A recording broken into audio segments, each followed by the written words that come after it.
कांग्रेस और आरजेडी की जो सरकार, जो लोग गठबंधन के लोग, इनका जो गठबंधन है, इंडी गठबंधन, इनके लोग सरकार बनाने के लिए भी जनता के बीच में अपने मैनिफेस्टो को लेकर के आए हैं।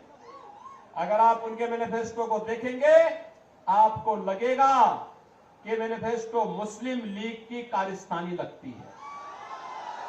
लगता ही नहीं कि कांग्रेस जैसे देश के सबसे पुराने राजनीतिक दल का यह मैनिफेस्टो होगा। बहनों और भाइयों, वे क्या कहते हैं? लालू जी ने तो कह ही दिया। क्या कह दिया?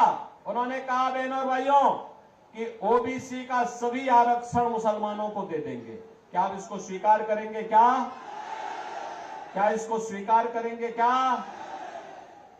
और कांग्रेस का मैनिफेस्टो भी यही कहता है कि सत्ता में आएंगे, एससी, एसटी और ओबीसी का आरक्षण मुसलमानों को देंगे। और ये कांग्रेस पहले कर भी चुकी है।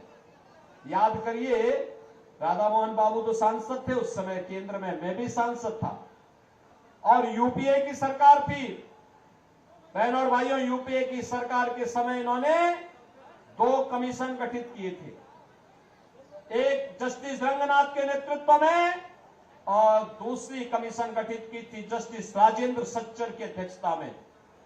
एक ने कहा था कि ओबीसी का 6% आरक्षण मुसलमानों को दे देना चाहिए।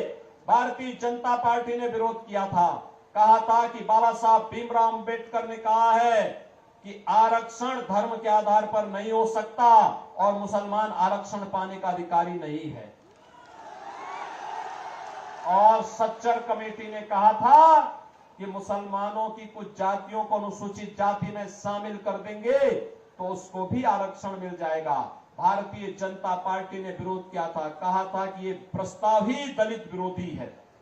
बहनों और भाइयों, आज मैं आया हूं आपसे कहने के लिए, एक तरफ आपके आरक्षण पर सेंध लगाने की तैयारी आरजेडी और कांग्रेस कर चुकी है, लेकिन भारतीय जनता पार्टी इनके मंसूबों को पूरा नहीं होने देगी।